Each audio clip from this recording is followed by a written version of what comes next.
Hey friends, thanks for joining us. Smash that subscribe button, leave a like. Benny, where can they find us on social media? You can find us, Ray Benny Sports. We're on Twitter, Facebook, Instagram, everyone's favorite TikTok, and don't forget to check us out on Reddit. Yes, thank you for checking us out on Reddit. I love Reddit. I don't know why I've fallen in love with Reddit, but I enjoy Reddit, so check us out on Reddit. Let's just get into it. Winnipeg Jets, NHL Playoff Talk. Winnipeg Jets, the week that was, I'll go first, almost as bad as it could get. Losses, obviously, horrible losses, losing both games at home with the whiteout. We were so optimistic after stealing one in Vegas, and then they lose both. And like you mentioned earlier before we pressed record, 7 losses in a row with the whiteout, 6-11 overall with the whiteout. So yes, that hurt. But then to add on, you lose your best defenseman and you lose number 55 Scheifele for game number 5. So that's almost as bad as it can get. If they lost Hellebuck, that would have been the worst. So thank goodness he's there. Yeah, it wasn't a very good week at all for the Winnipeg Jets. I would term it as the week that was humbling. Like you said, we won that first game, played well in that second game. You're thinking, okay, they may be able to take at least one of these ones at home, or you expect them to, right? Yeah. Like we say, that whiteout should give them enough energy, but it doesn't seem to be. Like even Vegas scored within the first 3 minutes of game 3. That quiets the crowd down right away, and then the Jets were down 4-1 at one point. They managed to fight back, tied up, send it to overtime, and an unlucky bounce sent things towards Vegas, in that one. But game 4 to me was close, but the Jets really didn't seem all that in it. Yeah. And I didn't feel like they ever had a chance to win it in a way. And then losing Scheifele that early in the game, that hurt. Like you say, Morrissey was out. Having no Ehlers, it's tough right now for the Jets and to find that secondary scoring. And now Scheifele is already out for game 5, so we're in trouble there.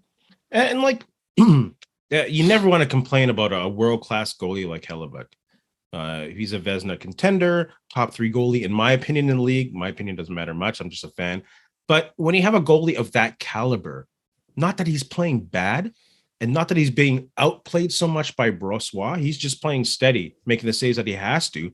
But Hellebuck is not stealing the game or two that we thought he would at this point.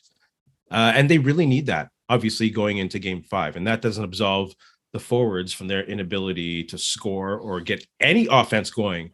But just saying that it's surprising that Hellebuck hasn't taken at least one of these games on his shoulders and pulled it out for the Jets. Yeah, I agree with that. He even last game, the first goal was a bit unlucky. I mean, the guy Howden, got the shot blocked by Pionk, and then he's there for the rebound, blasting it in. And then I thought Helly settled down and he was making some wicked saves. And I was thinking, okay, This is the game. This is the game that he's going to take. And then unfortunately, the second goal again, unlucky. He's coming across. He's a bit out of his crease, but his pad gets stuck on Carlson's leg, which doesn't allow him to close that 5-hole. Carlson gets the tip and it's a goal. And then the third one, it was tipped, it was deflected, but he probably could have stopped that one as well. So it's just unfortunate bounces going his way. And he even said that today. He's not kind of getting the luck. That goalies kind of get, that Brossois kind of getting, because how many scrambles have happened in that Vegas end or around that crease and the puck just stays out of that net, right? Absolutely, yeah. But every bounce, like even the overtime winner, like a bounce went right to the guy and he wired it without even looking, but it went bar down. Like you're sitting there going, come on, man. Like where's all this luck? And right now it's on Vegas's side. But I do agree. Helly's got to come out. He's got to help steal this next game or play lights out, and the Jets forwards have to get it done somehow. Yeah, like I said, that does not absolve the forwards. Like when we had an episode, I think they were at the height of them feeling good going into the playoffs. I was like, sorry to be wet blanket, but the only one concern I have was their ability to get into the offensive zone. And that's still killing them. Like it's weird watching them get a turnover and then they look up and it takes forever to either get a pass going, and their 1-2-2 neutral zone setup in Vegas is already cemented by the time they get the pass off and it's in someone's skates, or Vegas turns it over, takes it. Or else the Jets are all clumped together in a pile, not able to break out, and then Vegas just presses a play into the boards. So they just still can't get any kind of momentum going into Vegas's zone, and even a dump in. Once they dump it in, Vegas is on top of it. They can't get behind Vegas it's frustrating. I don't know if it's a coaching thing or a player's thing. I'm not that well versed in hockey. You know me. I'm a fan. This is a fan's point of view. That's what I'm seeing. They just can't produce offense. Well, one of the things where Vegas, you want to call it luck or getting their goals from, they're driving that net. They got bodies in front of the net. They're throwing it out there and they're getting the bounces. As for the Jets, I mean, there's a lot of outside shots. There's not a lot going on in front of that net in front of Brossoit. The only line that really, to me, is getting to that net is it's the Lowry line. Like, and they're causing havoc. I'm sorry, I like Lowry, I love him, but when he's leading your team in playoff scoring right now with 4, that's not a good thing, right? No. I mean, where's Kyle Connor? He's got 2 goals, a lot of perimeter shots. Dubois, to me, that guy can be a force. He can be really good when he wants to, but his penalty taking the last 2 games, it's ridiculous. It's terrible, especially the last game when the game seemed fairly even and kind of back and forth chances, nothing crazy happening. He went and took the stupid check on Eichel there, stuck out his leg, tripped him up. It's like, come on, man. That was not needed. That's the Carlson goal right after the power play ended. It changed the complexion of the game for me. And Dubois, yeah, he got a goal late, but it didn't help anything. Yeah, he absolutely can be a force.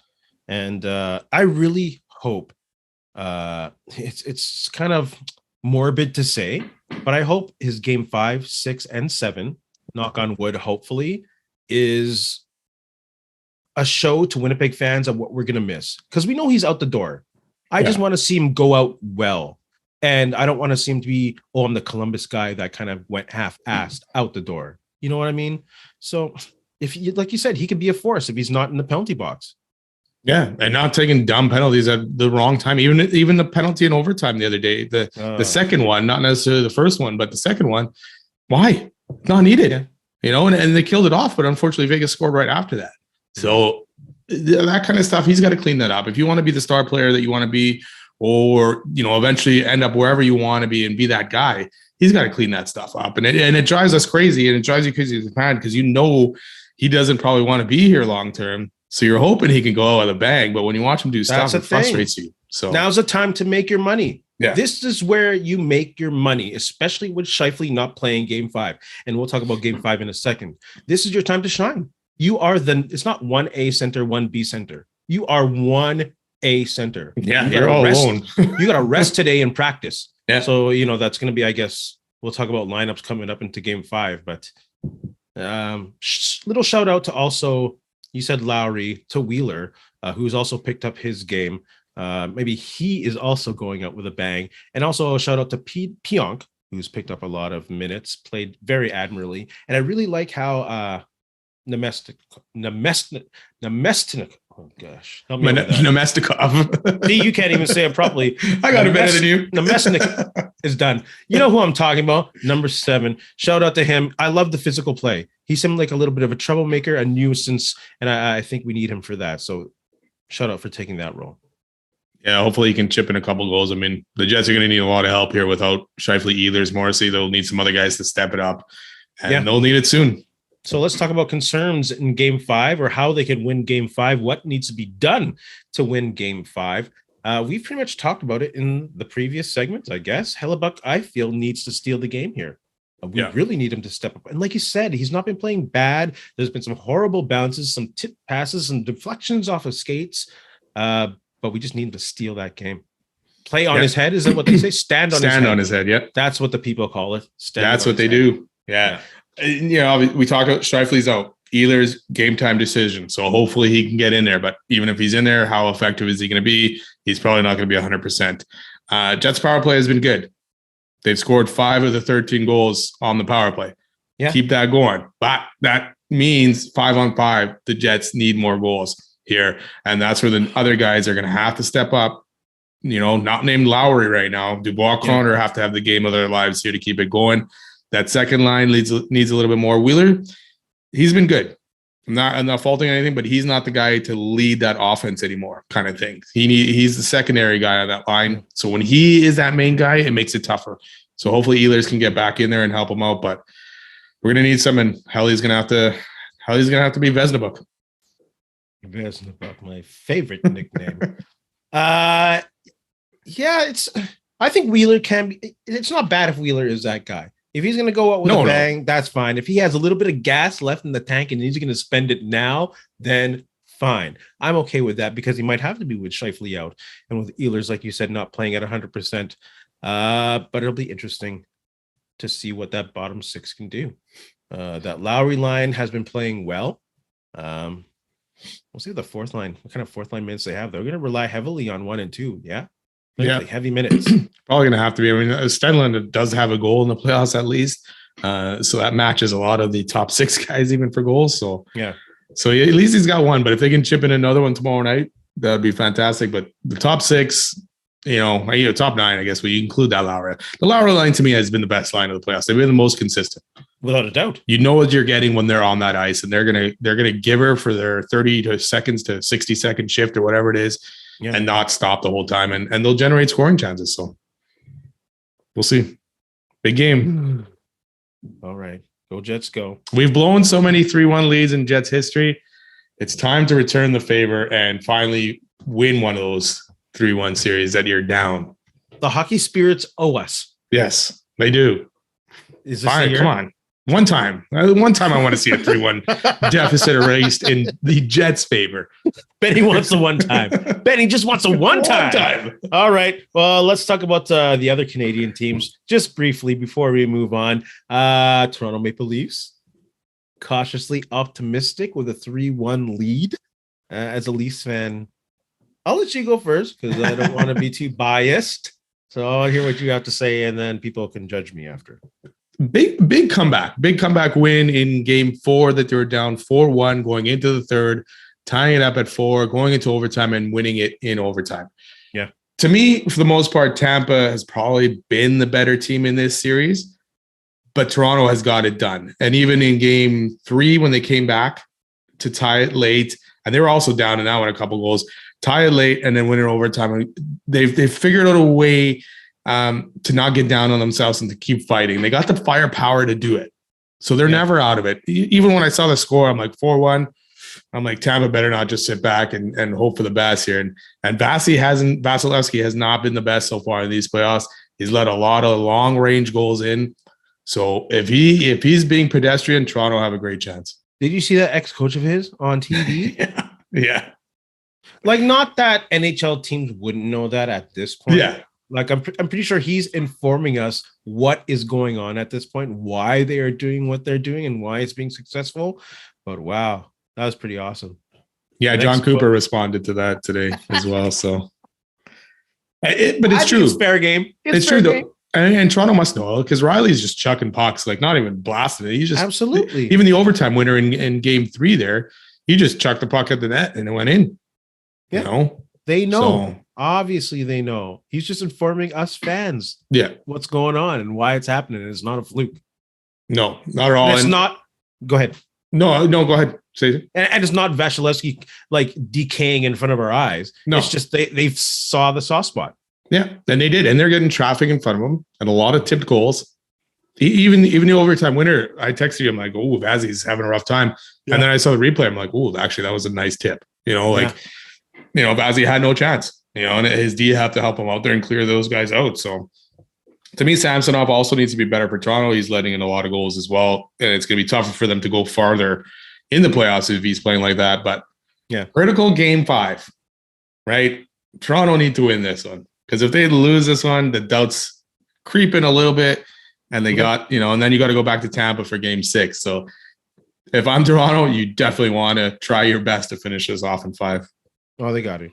They got it. Obviously, if you want to cut that throat, you got to cut that throat. You're at home. Yeah. But if I was that coach, I for sure would have given that info a long time ago and with a little bit of cash in my back pocket.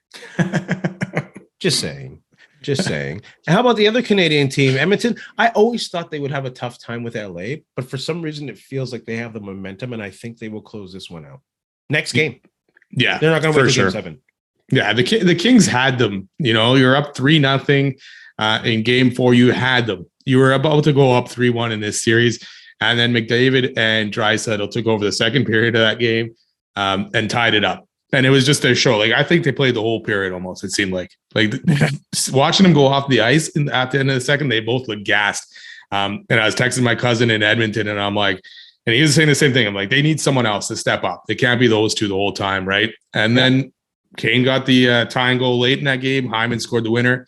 And Jack Campbell came in, was stellar, let in only one goal to help them get that victory in Game 4, and Game 5 they just showed their power and overpowered the Kings basically in that 6-3 win. Yeah, I'm looking forward to. I'm not gonna say anything. Looking forward to nothing as a Leafs fan. I'm a Jets fan, just to make it clear, primarily. But when they left town, I had to pick a team, and I picked Toronto. Of all the teams you could have picked, though, what's wrong? It's a Canadian team. Why? What's wrong? Why? What's wrong? They're Toronto, man.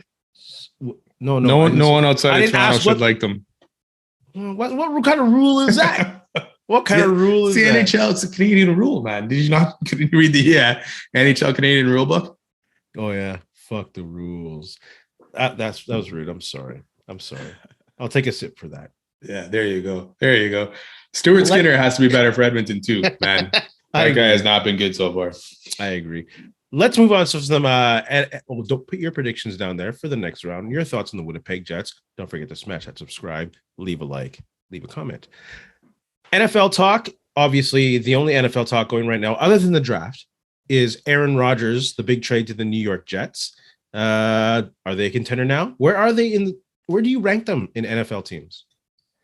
It's hard because that AFC is so good.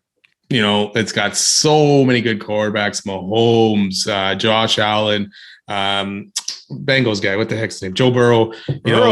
Just off the bat, and then you even got Herbert and Trevor Lawrence who've stepped up, and they're still young guys, and we'll see what they can do next year. So, to me, I don't think they're yet a contender. It all depends. Their D is good, but it's still young. It's still a young team, so they need to gel. They still finished 7-10 last year. Mm-hmm. And they crumbled at crunch time. So as long as Rodgers and his new wide receivers, who are also young, who he seems to have a hard time connecting with, even in Green Bay, can get it together, then the Jets may have an opportunity. But you still got to get through some good teams and some good quarterbacks just to make the Super Bowl.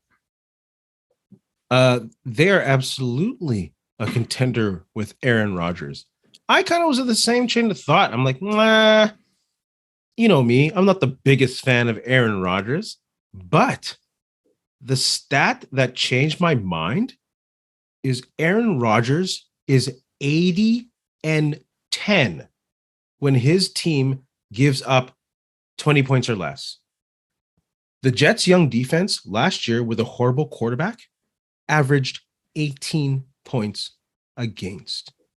That defense under Salah is only going to get better and more confident with a quarterback like Aaron Rodgers.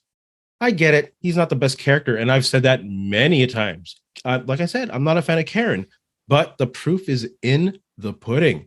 80-10 when that defense can hold. And, that defense is not going to get worse, I don't think, man. It'll be a fluke if that defense gets worse. Yeah, I can't see it getting worse. For sure, no. And there's not going to be a huge adjustment period. That Hackett offense, Aaron Rodgers had two of his best career years with that offense, with Hackett as his coordinator. Hackett, is that right? Yep, Nathaniel Hackett. Yeah. There you go. Thank you. So I think they're definitely a contender in the AFC. I'd be surprised if they don't win the AFC East, to be honest with you. I've lost faith in Buffalo. I think they're losing their window. Miami, their quarterback can't stay healthy. I think he's the dangerous one to get injured again.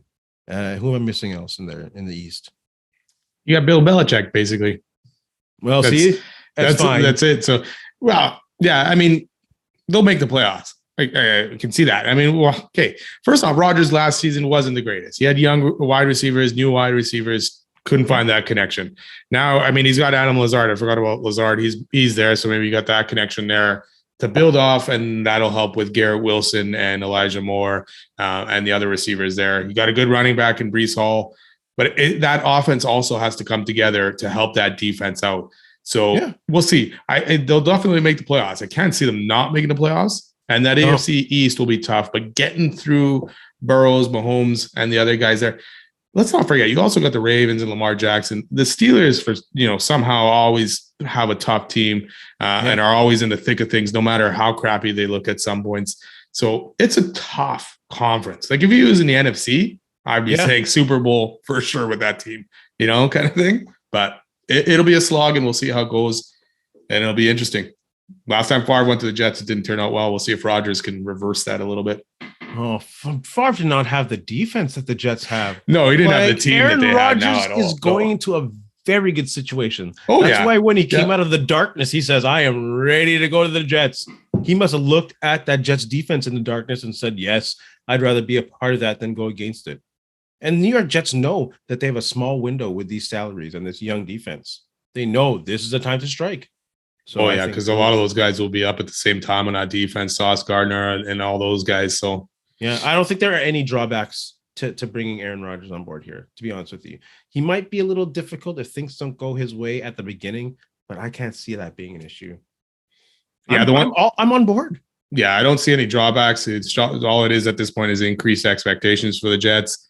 And like you say, if things start bad for Rodgers with that media, that may start to rub things the wrong way. But for right now, the Jets have really nothing to lose almost in a way to make this trade.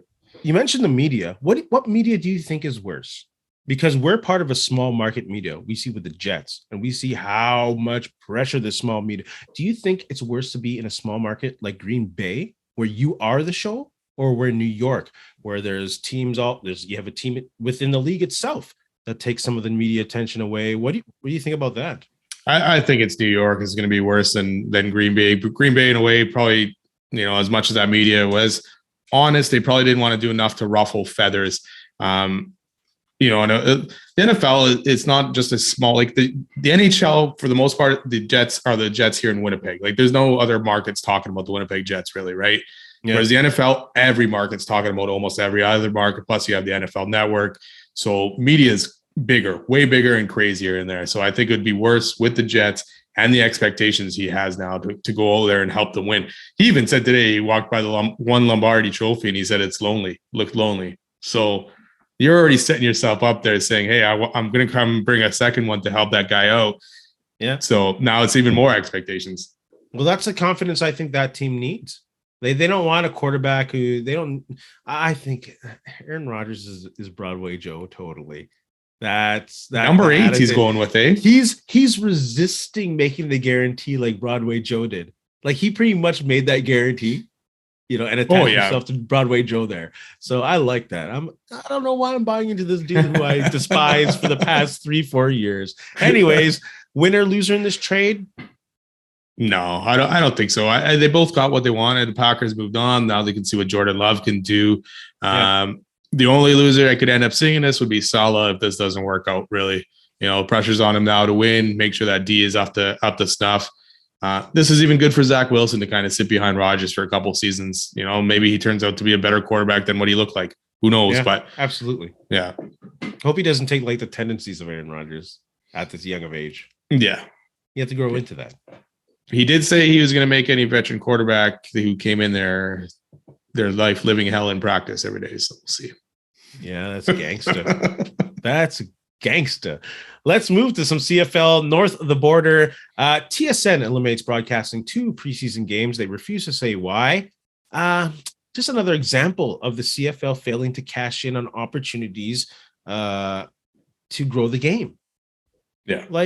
There's no reason not to have them. Try some new broadcasting techniques. Try some interactive media with the fans. If it doesn't work, it's preseason. Who cares? But at least you tried it and you're trying to connect with your fans. Now they're doing nothing. I think it's trash.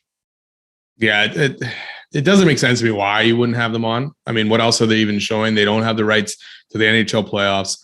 Playoffs will obviously still probably be going on at that point, but they don't have the rights to them. Anyways, you got 5 channels for the most part and plus a streaming option. Like, why not show the 2 other games? So chance to grow the league and for the CFL as well. I mean, like, why aren't you making more of a stink out of this and pressing them to figure out why they're not going to broadcast? Again, another terrible decision by TSN and another one that I'm not really surprised by. Bang for your buck. The CFL still has to bring them a good amount of money.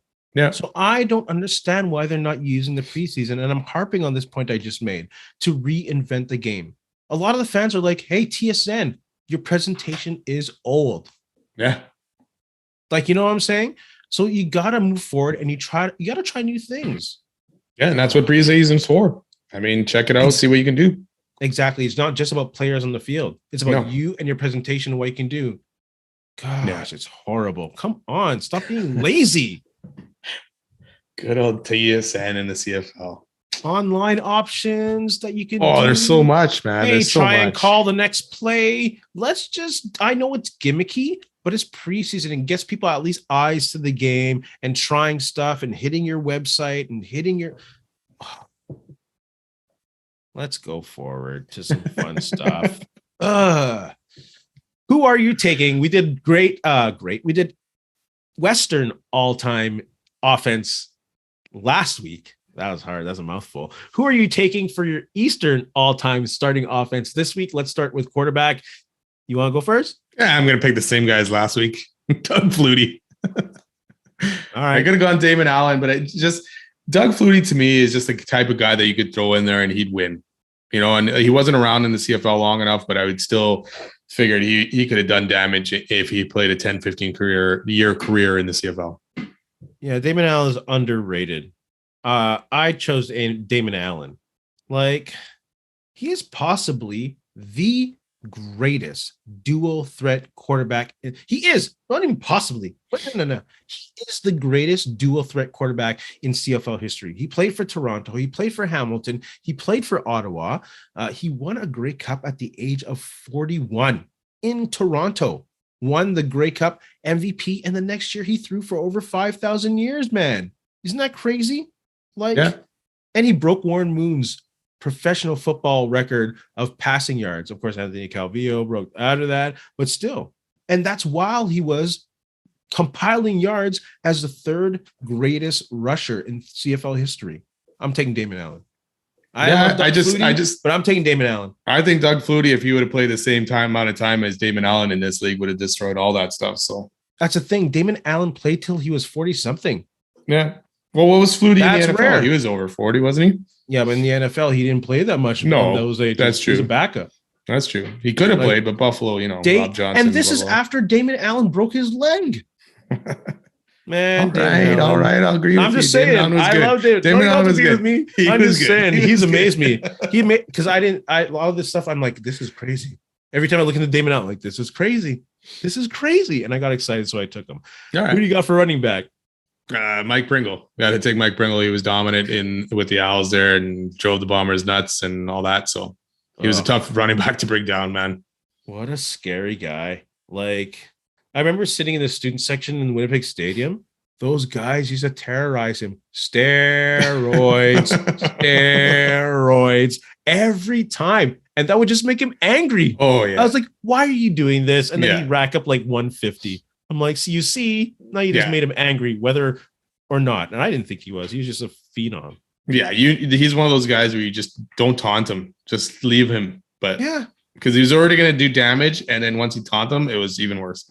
And then Mike Tyson, just that quiet killer. Yeah. Don't mess with him. Who do you got for... Are you taking Mike Pringle as well?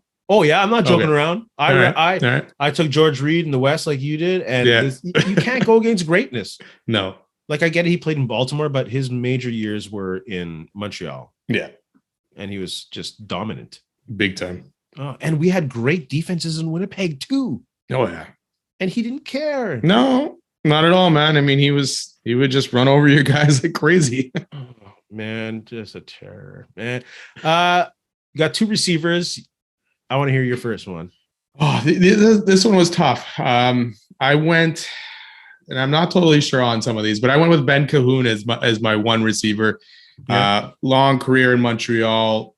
Put up the yards, like consistent every year. And he was just a go-to guy in Montreal when they needed the yards, they needed the first down. He was the guy. Absolutely. I can not pick. I had to pick Ben Cahoon. Like, he's still third in receptions all time. Yeah. With 1,017. Played his whole career in Montreal. Two-time most valuable Canadian. Greatest Canadian receiver in my history, in my books. So I'll take him. It's funny because when you think of him, you don't think of something flashy, right? So when I was looking at this, I'm like, really, is Ben Cahoon one of the ones? Because he wasn't that flashy kind of wide receiver that you know, right? Kind of thing. Yeah. Like they all got the Eagles, they all got that, but Ben Cahoon wasn't really that. So it's like, okay, is this the right pick or not? So Yeah. Mr. Consistent. And Yeah. I remember we talked about Anthony Calvillo and leading those teams with 4 1,000-yard receivers. Yeah. He did that twice, and Ben Cahoon was the only consistent one on both of those. Yeah. That's funny. Crazy. That's crazy. I'm not surprised at all. He's so good. Yeah. And he's such a nice person. And he had that crazy catch in the Grey Cup. Remember that one-hander that he stretched out for? Oh, yep. My goodness. Oh, so good. Second receiver, I got Daryl Mookie Mitchell. Rookie of the year with the Argos when he got like 1,500 yards and 17 touchdowns in 1 year. Won the Grey Cup that year. And the next year, he got like 2,000 yards and 160 receptions, which is still a CFL record. So I'm going to take Daryl Mookie Mitchell. I can't argue with you on that one because I got him as well on my list. So we went the same at the wide receiver spot. Still 10th, still top 10 in receiving all-time yards. Daryl Mookie Mitchell, man. I just another guy that I just remember tormenting the Bombers here and there. So always played well against them. He still has a record for most receptions in a game too. So it's 16.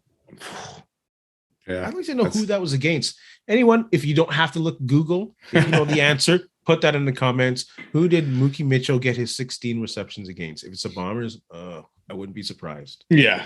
I wouldn't be surprised. It was in the mid-90s to late 90s, and the Bombers weren't that good.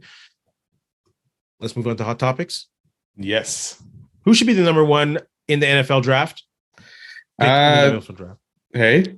Who's the number one pick in the NFL draft? Sorry. I mean, let's go Bryce Young, QB, Alabama. He's going first overall. Carolina, obviously, have that pick. They need a QB. So I figure that's the way they're going to go. I think that's what's going to happen. I don't think that's what should happen. I think that Anthony Richardson should go number one. That big 6'4" QB from Florida. He has the highest ceiling. Carolina, they should just get a quarterback, whatever, and throw them in there for the next couple of years until they can draft the pieces to surround Richardson to be successful. He's an amazing athlete. He can do both run and pass, and I think they'd be much more successful in the long term than Bryce Young. Yeah, they're going to need to build that team around these quarterbacks anyways because they don't have a lot there right now, trading DJ Moore to Chicago too. So it's going to be a process there. Yeah, that's the thing. That's the difference. I think Bryce Young will be a good quarterback in the NFL. I think Anthony Richardson will be a franchise quarterback in the NFL. That's why I take him. All right. Hot topic 2, should Marcus Foligno be suspended? You know what? If he didn't get the 5 in the misconduct, I would say yes. But I'm going to say no because he got the 5 and the game misconduct. I didn't like the hit. He didn't stake out his leg. He had his leg out. But he also didn't bring his legs back in. Like he kind of intentionally left his legs spread out as he was going after the player there. Who was it? Fasca, right? Yep. So, it wasn't the greatest. He does have a history of these knee-on-knee hits. He got Lowry last year and Jacob Varacek also as well. And he's been suspended in the past. But I don't know if this one was totally malicious or not. But it could have been avoided. I don't think he should be suspended. It was not an intentional knee-on-knee. He already planted himself on his piece of ice. Fasca was coming, and I think some of the onus does have to come on the person getting hit sometimes. And I agree with you. It was not an intentional knee. Yes, both their knees were out there. I don't think it's suspendable. Calgary Flames get a new arena my goodness. Calgary Flames get a new arena. Stampeders left out in the cold. I wrote these titles and I can't even say them. Fair? In principle, it's not fair. One team gets a nice new facility, one's still stuck with a garbage one, but the Flames have more clout. They have more economic impact. A new arena brings more opportunities for more of those money-making events. So, no, it's fair. Of course, it's fair. Yeah, I mean, it's unfortunate if you're more of a CFL fan than an NHL fan. But yeah, I do agree. NHL is where it's at compared to the CFL. They bring in more. They'll bring in more, entertainment dollars for it, and it'll be more packed in that area or that entertainment area that they're building. So, yeah, I could see it, and hopefully one day McMahon will get updated or upgraded altogether. But for now, not much you can do there. And plus, there's an election coming up in Calgary. So, is it Calgary or just Alberta? Probably Calgary. But it affects. So they're definitely aiming for some votes there. And of course, the CFL leadership is in no place to make any kind of push behind this Calgary Stampeders, which is ridiculous. the league should always be in a position to be confident in us. Yes, we need a new facility, but teams they're on their own to get their facilities. The CFL really isn't helping any, especially with this leadership. It's ridiculous. And I want Ambrosi to be successful, but I don't think he's getting there. Benny, do you have any shout outs? Yeah, I'm gonna shout out the Winnipeg Ice, who knocked off the Moose Jaw Warriors in round 2 and have made the Eastern Conference final against the Saskatoon Blades. So good luck to them. Shout out, and hopefully they make the finals. Yeah, that was exciting. Way to finish that 8-2 in the last game there. Yeah, tough series altogether. Moose Jaw looked pretty good, and then the Ice found a way. Benny, do you have anything to say to our friends? You know what? Thanks a lot for listening. Don't forget, subscribe, follow, leave us a rating on your favorite podcast subscriber or podcast. Yeah, provider. Provider. It's a hard time to talk right now. We're not used to recording on this day. We record usually 2 days earlier. It's like midweek. We're like, what the heck's going on? Words, never mind. In the words of LeVar Burton, in the meantime and in between time, that's it. Another edition of Ray and Benny Talk Sports. Words. Hey, friends and neighbors, don't forget to check us out online on Facebook, TikTok, Instagram, and Twitter at Ray Benny Sports. And don't forget to check out our YouTube channel. Leave a like, leave a comment, tell us what you think.